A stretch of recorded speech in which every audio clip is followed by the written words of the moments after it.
Olá, alunos e alunas da Mediação Tecnológica Rondônia, sejam bem-vindos a mais uma aula, que hoje já estamos na aula 10, né? A segunda aula da nossa segunda unidade, e hoje a gente vai falar sobre o tema globalização, é isso mesmo, hoje é o dia de falar sobre globalização e também sobre alguns aspectos importantes desse tema para que a gente possa nos aprofundar nesse conteúdo, né? É um conteúdo que é tratado em outras disciplinas, né? Um conteúdo que é falado lá na geografia, na história e também na sociologia. Então, cada ciência ele vai trazer um aspecto diferente, um olhar diferente sobre esse determinado fenômeno que acontece, né? Ainda nos dias de hoje. Então, vamos aqui para o quadro para a gente ver qual é nossa agenda. Então, vamos lá, né, pessoal?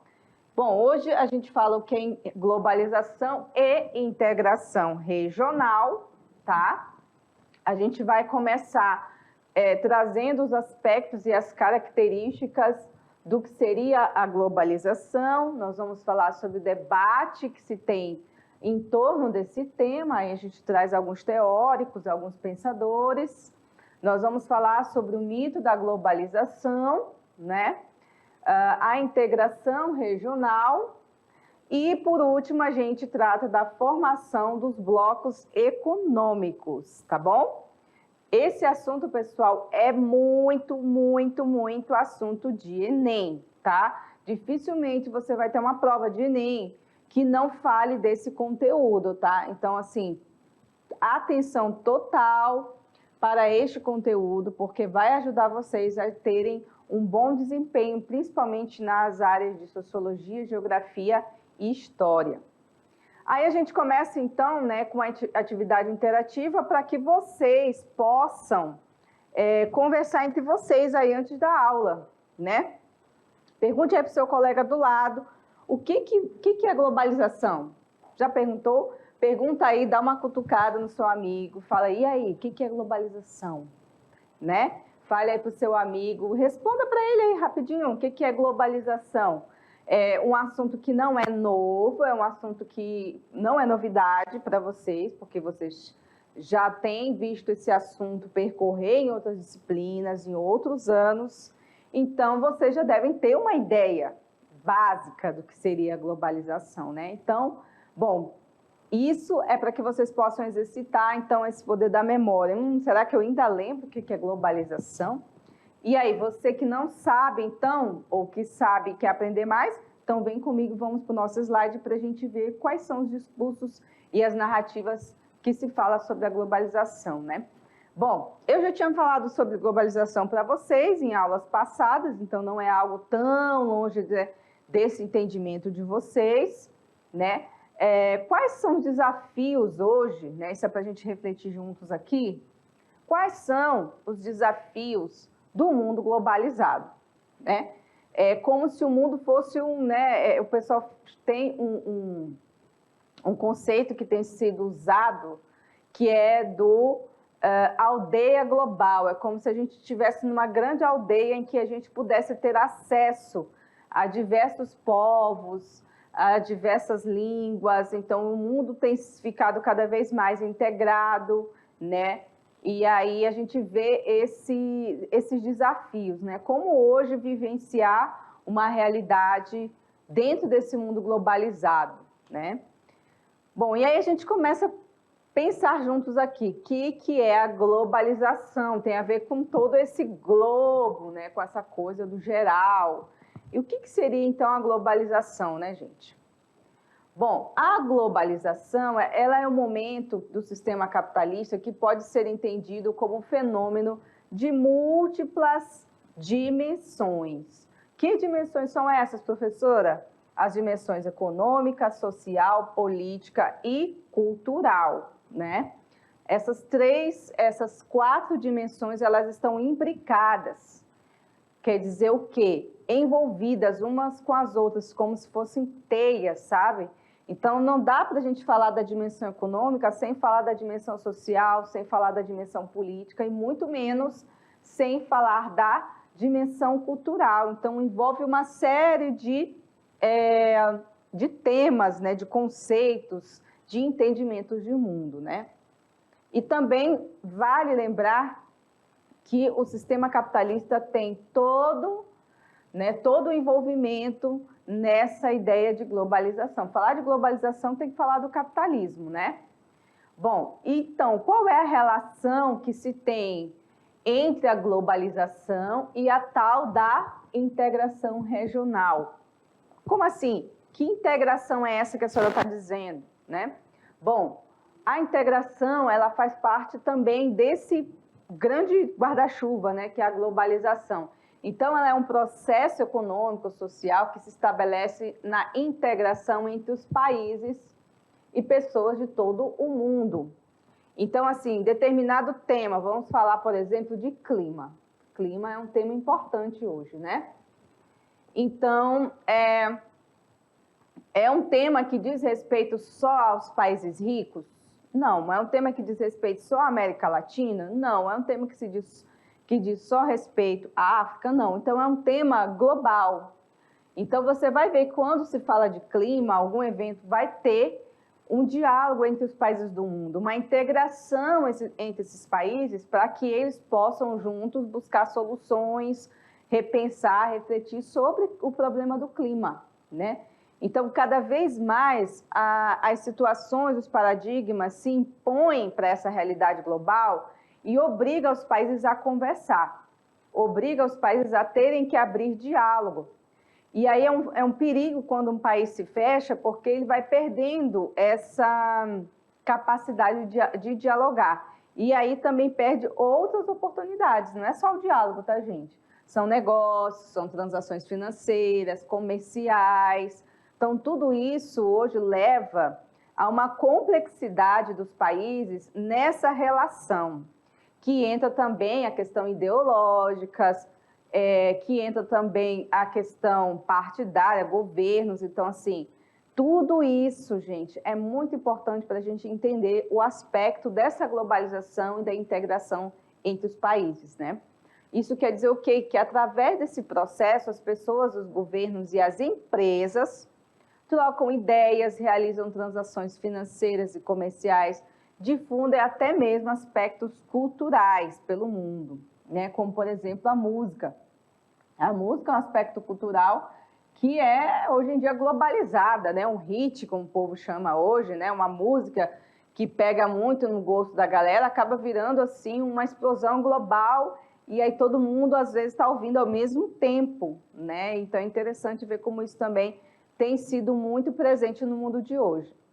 Aí a gente chega naquele tema que eu falei, aldeia global. O que é aldeia global, gente? Ele está relacionado com a criação de rede de conexões que deixam as distâncias cada vez mais curtas e facilita as relações culturais e econômicas de forma rápida e eficiente. Então, assim, com o advento, sei lá, transportes, né? Os transportes hoje, né, a gente tem aviões e aeroportos em praticamente todas as principais cidades do mundo, onde as pessoas estão transitando o tempo todo, né? A gente tem várias pessoas que têm condições, né? Que estão aí, Ásia, e faz compras, volta para o Brasil, vende. Pessoas que moram no Brasil, mas trabalham para empresas estrangeiras, né? Que hoje está muito em alta essa questão do home office, então ela acaba trabalhando de casa, mas servindo a outras empresas em outros lugares do mundo. Então, a aldeia global, ela dá a impressão de aproximação por conta dessa tecnologia. Então, estou aqui conversando com vocês e tem gente, digamos assim, lá na Europa me assistindo. Pode ter alguém da Ásia me assistindo, né? Coloca lá, enfim, pode ser um brasileiro que mora lá, ou pode ser até um asiático, mas que coloca o tradutor e consegue me entender. Então, assim, hoje as distâncias parecem estarem mais curtas, então você parece que está em todo lugar, né? Onde eu quiser estar, eu tenho essa facilidade, né? Eu posso pegar um avião e viajar e conhecer outros lugares, então essa conexão, ela é muito presente. muito mais do que há 50, 100 anos atrás. Não dá nem para comparar, né? Essa conexão. A gente antes viajava por dias e dias e dias para chegar no destino, né? E tinha toda essa dificuldade. Hoje a gente viaja em algumas horas. O que me atrasa mesmo são as conexões dos aeroportos, mas se fosse só a viagem em si, em algumas horas eu estou do outro lado do mundo, conhecendo outra cultura, vendo outras pessoas, falando outra língua.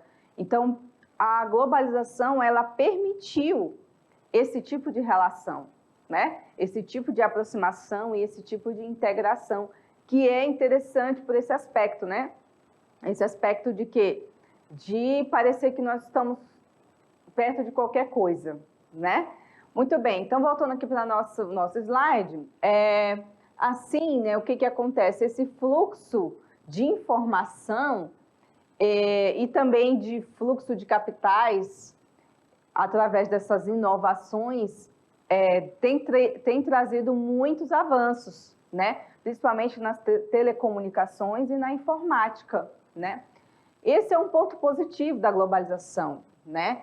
São os avanços tecnológicos que facilitaram realmente a vida das pessoas. A gente não pode negar que, através disso, a gente consegue conversar com pessoas em outro lugar do mundo, eu posso trabalhar para outras empresas, eu posso construir em rede um protótipo, um produto, eu posso me juntar com pesquisadores, sei lá, sociólogos lá da Índia,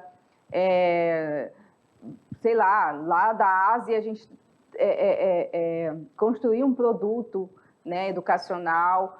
Isso tudo facilitado através das redes, a gente consegue se encontrar sem estar presente, ou até mesmo pode estar presente, né? Por que não? Então, essas inovações, elas trouxeram pontos positivos, né? Que não negam, né, os pontos negativos, não quer dizer que tudo são flores. E agora que a gente vai chegar no ponto onde nem tudo são flores, né? A gente tem os aspectos negativos também da globalização. Nem tudo foi bom, outras coisas foram muito ruins, foram muito maléficas, né? Então, pontos negativos, a maior parte do dinheiro que circula nesses capitais estrangeiros, eles acabam ficando, gente, nos países mais desenvolvidos, é isso mesmo. Então, assim, nessa transição, nessa questão dos países ricos aí, acaba levando as empresas para os países pobres, né? Porque a mão de obra é barata, o desemprego é alto, então as pessoas vão buscar empregos, mesmo que ganhem muito pouco, né? E então vai dar mais lucro para essas empresas. Então, muitas empresas famosíssimas, eu não vou citar o nome para não dar problema de processo, né? Famosíssimas do mundo, elas fabricam as suas coisas, sabe aonde, gente? Na China. Então, você vê lá grandes marcas, nomes, marcas italianas, lindas, coisas de primeira, né? Que são fabricadas na China. Por quê, professora? A China é um lugar tão longe, então por que eu vou fabricar essas coisas na China? Porque lá é o país mais populoso do mundo, para começar a questão. Segundo, é um país que, como tem muita gente, tem muita mão de obra, né? E mão de obra barata. Não há uma proteção tão rígida para o trabalhador. Então, assim, as relações de trabalho são muito frágeis. Então, você demite, você manda embora, não tem aquela fiscalização, trabalha por 10, 12, 15 horas. Então, para eles é muito mais vantajoso, falando de lucro, você colocar a sua empresa lá, uma parte, né, a fábrica, na China, e depois você tira aquela mercadoria, vende para o resto do mundo, né, num valor exorbitante, porque a marca tem um peso muito grande, não é nem sempre é a questão do produto em si, mas a marca, e aí o lucro é muito maior, né? Porque o lucro, em grande parte dele, está em cima do trabalho que é empregado ali, e não basicamente nos produtos que são, né, nos insumos que são necessários para fabricar determinada coisa.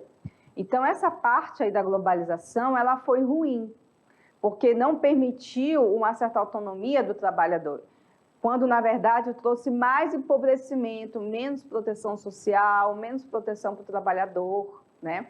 A gente tem vários documentários que relatam essas questões do trabalho de fábricas, né? E aí eu ouvi alguns de trabalhadores chineses, asiáticos, que estavam, assim, exaustos de trabalhar. Inclusive, eles trabalham dentro da fábrica, eles nem saem para ir para casa dormir, já dormem lá, no outro dia começam a trabalhar de novo e vai para casa só ver a família uma vez a cada 15 dias, uma vez por mês. Então, assim, é muita pressão, né? É muito difícil, é como se aquelas pessoas fossem robôs, não tivesse família, doença, problemas, né? Então, essa parte da globalização é um problema ainda para o nosso mundo de hoje. Então, aqui, continuando a nossa análise aqui na nossa tela, isso tudo leva a uma relação, gente, desproporcional, que pode gerar o quê? Uma concentração absurda de riqueza. Então, assim, novamente, a gente entra no problema da globalização, do capitalismo, né? Que é essa concentração de riqueza. Eu acho que se tivesse uma distribuição melhor de riqueza, muito dificilmente não estaríamos, né, tendo tantas críticas, mas essa questão da concentração, ela realmente é algo que é preocupante, né?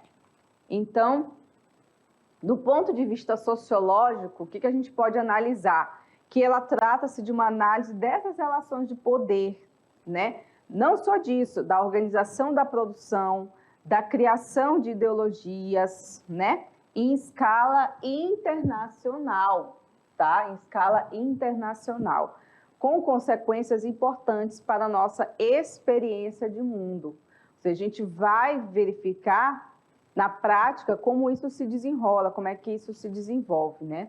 Nessa questão aí da sociologia. Então, gente, a globalização, ela também produz leituras divergentes sobre o seu funcionamento atual e suas possibilidades futuras, ou seja, são posicionamentos diferentes, né? Nesses debates, você vai ver vários pontos de vista, nem todo mundo, nem todos que estudam globalização, ele vai chegar ao a mesma opinião sobre isso. Então, vai ter várias leituras diferentes, né? Essa ideia do pensamento único é uma coisa que a gente precisa tirar da cabeça. Não existe tema com pensamento único. Sempre vai ter alguém que vai concordar, vai discordar, e assim vão construindo diálogo a partir disso, né? Então, o pensamento único que se procura estabelecer para a globalização, algumas desses pensamentos colocam que a globalização seria um processo natural e benéfico na história da humanidade. Seria como se fosse uma relação otimista, né? Algo bom. Então, a gente vem aqui para esse nosso slide para a gente ver aí que existe uma crítica ao pensamento único, né?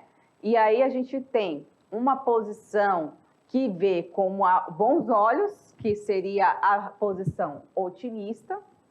Já a outra posição seria uma posição crítica, ou seja, uma posição pessimista sobre o aspecto da globalização, né? E aí isso tudo entra em relação aos benefícios sociais e as outras consequências que se tem desse fenômeno, tá? E aí, gente, para o pensamento único, a globalização é um momento da realização de um sonho de reduzir o mundo a uma única aldeia global. Para quem acha muito bom, né, a globalização, acha que nós chegamos no ápice do desenvolvimento, que nós somos uma aldeia global, que a gente tendo acesso a esses bens de consumo, está tudo resolvido, né? E que a pobreza é produzida apenas para os seus indivíduos. Então, assim, é o indivíduo que é responsável pela pobreza. Se ele está lá na pobreza é porque ele quer. Esse pensamento que demonstra um bojo, né, do neoliberalismo, que também tem relação com essa questão da globalização, certo? Então, para eles, nessa aldeia, a tecnologia permitiria a difusão imediata de notícias, ao mesmo tempo que tornaria as viagens mais rápidas, encurtando as distâncias. claro, a gente não pode negar que isso é um ponto positivo, né? Que é a gente ter acesso às notícias que antes demoravam dias para a gente saber o que estava acontecendo. Hoje, em questão de minutos, de segundos, a gente entra na rede social e já sabe o que está acontecendo no mundo, né? Também isso permitiria o funcionamento de um mercado global, né? Um mercado global com uma identidade universal, homogênea, instaurando uma cidadania global. Aos defensores da cidadania global, né? Do cidadão, do mundo, né? Em que a gente também tivesse acesso a tudo, à cultura, aos bens de consumo, como se todos nós pudéssemos ter isso, né, gente? Infelizmente, isso não é possível, né? Porque a globalização e a tecnologia não chegou igual para todos. Mas calma, a gente vai chegar lá na crítica, peraí que a professora está um pouco assustando vocês, né? Bom, aí a gente vem para a ideia da visão pessimista. Quem é o pessimista dessa história, né, gente? Tá aqui ele, ó, é o Milton Santos, né? O que o Milton Santos fala sobre essa ideia da globalização? Em primeiro lugar, você já tem que saber. Silvio Santos, ó, gente, Milton Santos, Silvio Santos é o lado do SBT, peraí, vamos diferenciar, né? O Milton Santos é esse cara aqui, ó, que tá aqui do lado sorrindo para vocês, ó. Ele já faleceu, tá? Há algum tempo atrás. Então, assim, o que o Milton Santos fala? Ele fala da velocidade com que as notícias circulam no mundo e nem sempre traduz as informações certas para as pessoas. Percebe que quando as coisas chegam rápidas demais, acabam a gente caindo no erro, né? Muitas vezes a informação rápida não é exatamente a verdadeira. Então, a gente tem que ter cuidado com essa disseminação. Acho que hoje o que traduz muito essa situação que a gente vive são as fake news, né? Que as pessoas vêm com aquelas coisas pela metade, explicações pela metade, vendendo como se fosse verdade, e as pessoas acabam acreditando, né? Acho que a gente nunca viveu um momento tão complicado de fake news como a gente vive nesses dias atuais, né? E também o encurtamento das distâncias que ele fala, né? Existe sim, mas atende apenas aos que possuem condições para viajar. É certo, né? Não é todo mundo que tem dinheiro para comprar uma passagem aérea, não, minha gente. É muito caro, né? É muito caro. Então, isso acaba levando a uma exclusão de muitas pessoas que não conseguem realmente estar nesse mesmo ritmo, né? E também leva à ignorância, à pobreza, ao desemprego, às disputas étnicas, que são situações comuns na humanidade atual, né? Então, assim, mesmo com a grande tecnologia, um nível altíssimo de informação, as pessoas continuam ainda vivenciando os mesmos problemas do passado, né? Como a pobreza, a miséria, o desemprego. Então, assim, nós não resolvemos, a globalização não deu conta, né, gente, de resolver isso. E ainda sobre esse assunto, né, a mistura crescente dos povos, culturas e costumes é uma das visões otimistas, né, que é que você vê que os povos passaram a se conhecer mais, né, como eu disse na aula anterior, nunca a gente tinha ouvido falar em cultura asiática, né, agora tem séries, tem novelas, tem os desenhos, tem os personagens que a galera jovem está curtindo, né? E ainda está diminuindo um pouco esse preconceito que a gente tinha. Claro que ainda existe muito, mas está diminuindo. Hoje já se dissemina maior o universo musical de outros países, na América Latina, bachata. A gente tem lá os ritmos africanos, né? Que antes ninguém conhecia e hoje já tem músicas que estão estouradas aí, o pessoal ouvindo em todo lugar do mundo. Então, realmente essa mistura de povos, culturas, tem sido algo bom, né? Para esse conhecer. Bom, também tivemos o surgimento da sociobiodiversidade, né? E a convivência com as diferenças. Isso está ajudando bastante a diminuir o preconceito, apesar de que nós ainda temos um altíssimo número, né, de racismo, preconceito, principalmente em relação à raça e gênero. A gente ainda enfrenta muito isso. E também a emergência de uma cultura popular que se aproprie dos meios da cultura de massa.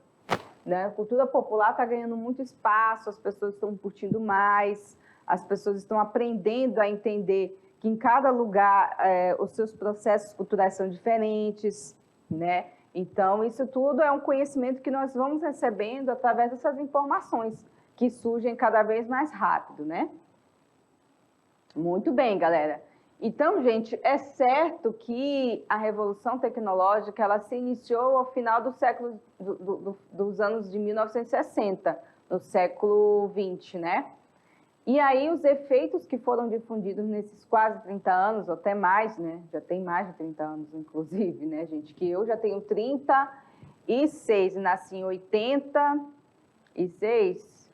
Então, vocês já viram aí que já tem bem mais, né? Esses eventos dessa revolução tecnológica foi um grande diferencial entre o presente e o passado e também o próximo passo que nós vamos dar enquanto humanidade, né? Essa revolução aí está o tempo todo trazendo novos desafios e novos paradigmas, né? Muito bem. Então, estão ligados na aula aí, né, pessoal? Porque isso aqui é informação muito importante. Aqui a gente traz um nome para que a gente possa pensar essa globalização sobre o mito, né?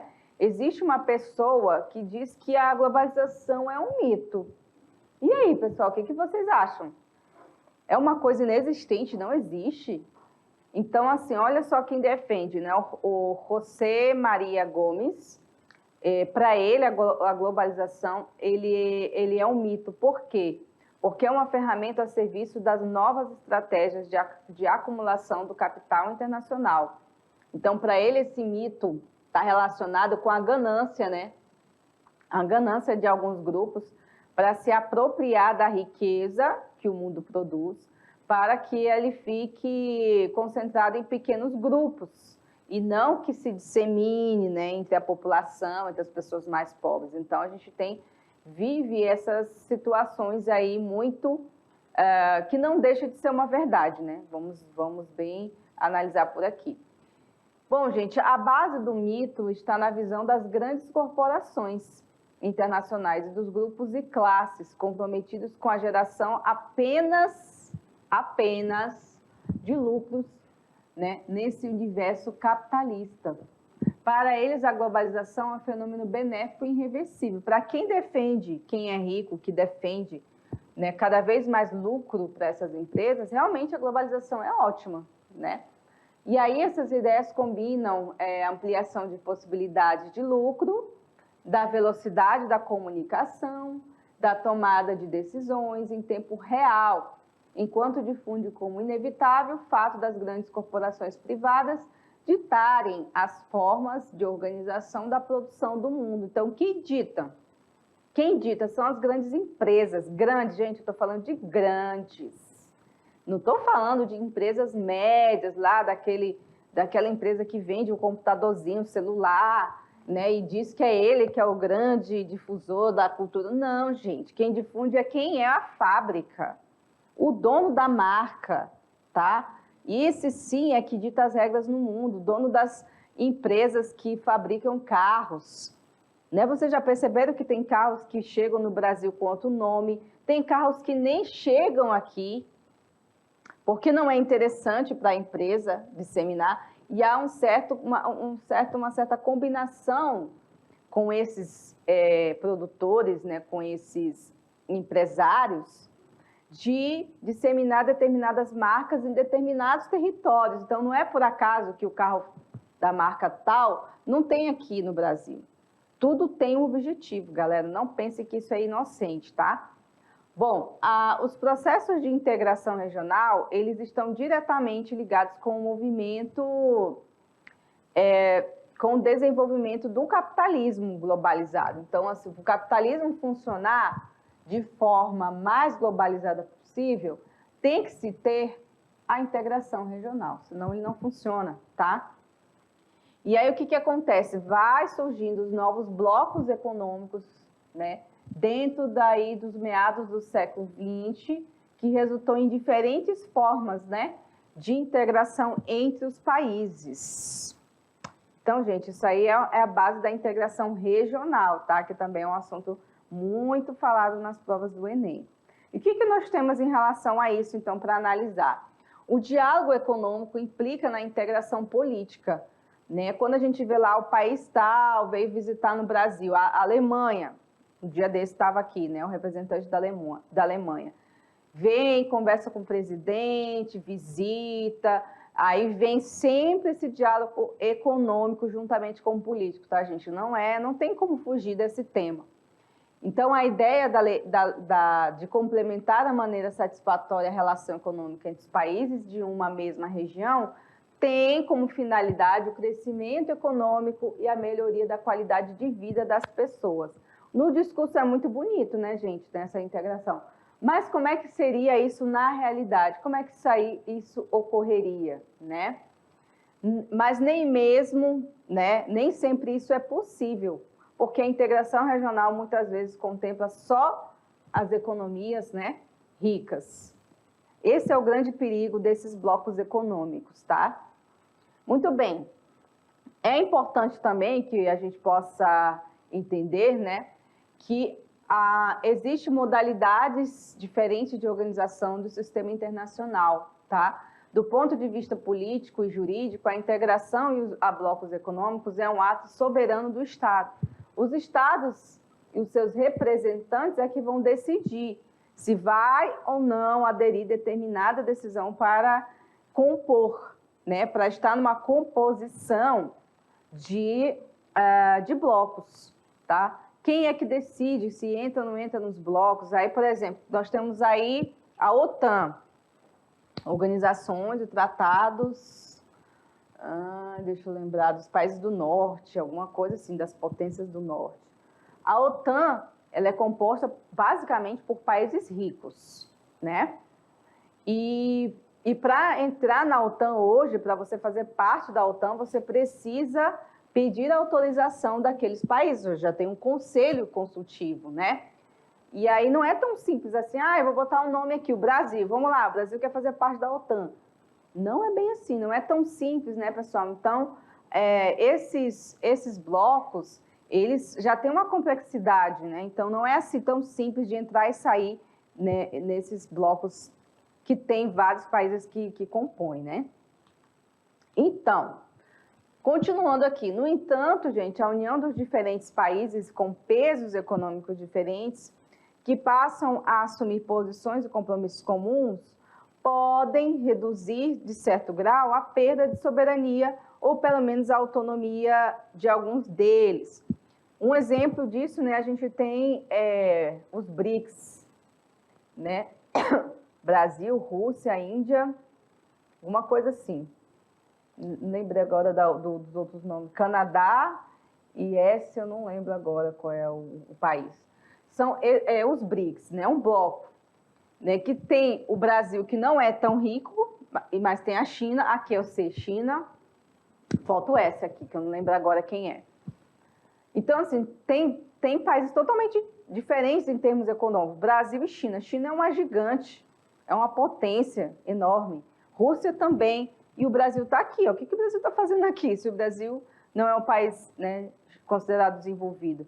Tem uma série de questões aí, pessoal. Então, são países que têm pesos diferentes quando a gente fala, né, na questão da economia do mundo. Então, e na representação que ela tem no mundo também, tá? Muito bem. Então, gente, do ponto de vista econômico, a integração ocorre de diferentes níveis e intensidades, e também com um processo político entre dois ou mais países, que para reduzir, né, total ou parcialmente as barreiras comerciais, né, se juntam. Então, o Brasil, a Rússia, a Índia, China e... eu esqueci esse último aí. Estão se unindo para quê? Só para ficar conversando aleatoriedade, qualquer coisa? Não, gente. O objetivo comum, galera, tem a ver com a questão econômica. Não se iludam, tá? Não se iludam, porque esse é a grande sacada. Muito bem. E aí, para distinguir, nós temos algumas etapas dos processos de integração. Existem várias etapas, tá? Eu vou trazer apenas algumas delas para a gente exemplificar. A gente tem, por exemplo, a zona ou Área de Livre Comércio, que é a ZLC. Qual é a tarefa, então, da Zona de Livre Comércio? A tarefa é fazer com que os países membros eliminem barreiras ao comércio recíproco, mas mantenham políticas comerciais independentes em relação a outras nações. Então, a Zona de Livre Comércio vai ter uma facilidade de comprar e vender, não tendo toda aquela questão do imposto e tal, né, sobre importação, essas coisas. Nós temos também a União Aduaneira, tá? O que é a União Aduaneira? Os países e Estados-membros seguem uma política comercial comum em relação a outros países, mediante a adoção de uma tarifa externa comum. Então, esses países que se juntaram vão criar uma tarifa igual, tipo assim, Brasil, Bolívia, Peru e Colômbia. Eles poderiam formar aí uma união aduaneira para que todos eles formassem, então, adotassem, nesse caso, uma tarifa comum para realizar os seus trâmites comerciais, tá? É só um exemplo, tá? Não estou dizendo que existe, não. Entenderam? Muito bem. Aí a gente tem o mercado comum, MC.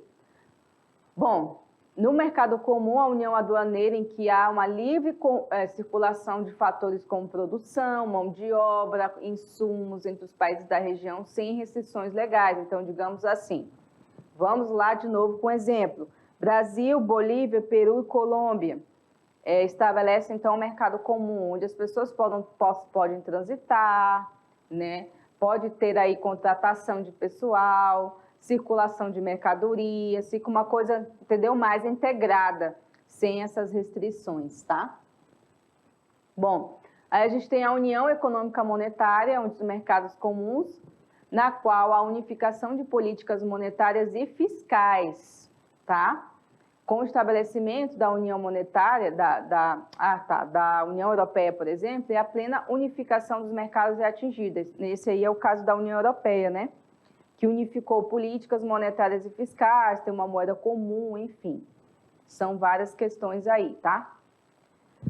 Bom, galera, então a gente está indo aqui para o final, né? A constituição de um bloco econômico é a principal política de integração regional para criar e ampliar espaços inter- e supranacionais, que permitam maior complementariedade de intercâmbio e incremento da capacidade competitiva dos países membros em relação ao resto do mundo, né? Então, ajuda eles a se juntar, se fortalecer, né? Ter um melhor diálogo político, né? Tanto que quando o presidente lá, ele começa a estabelecer, né, essa política externa, ele vai ganhando espaço de diálogos nos países. Então, ele vai lá, vai visitar os Estados Unidos, vai visitar a Rússia, a China, e conversa, entra em acordo, assinam acordos, enfim, mais ou menos isso, tá? Muito bem. Bom, gente, então a gente chega aqui nessa última slide, que é as nossas referências. Então, vocês viram aí que os mercados, essas uniões de países, eles ajudam a gente a ter essa complexidade que é cada país e as suas políticas a diminuírem esses complexos, né? Então, a gente, por exemplo, nós temos o Mercosul. O Mercosul ficou adormecido por muitos anos, né? O Brasil é o líder, até porque a economia brasileira é a que desponta aqui na América do Sul, é que, digamos assim, leva para frente, né, os outros países. Então, o Mercosul, ele é uma união dos países do Sul em busca de quê? De fortalecimento político, comercial, econômico, para que ele possa fazer frente, né, a outros países desenvolvidos. Então, assim, essa ideia de unir forças, né, facilitar o comércio, ter um diálogo de importação e exportação, por exemplo, a gente compra o trigo da Argentina, por exemplo, e a Argentina compra a carne do Brasil, podemos assim usar esse exemplo. Então, vamos facilitar esse trânsito, vamos facilitar essa transação comercial, né? Então, existe todo esse diálogo nas políticas internacionais, que é bastante complexo, mas é interessante da gente entender como que se configura um mundo globalizado nos dias de hoje, né, pessoal? Então é isso. A gente volta daqui a pouquinho com a nossa aula de revisão do conteúdo de hoje e o exercício que a gente vai corrigir também, tá bom, gente? Até mais e daqui a pouco a gente volta.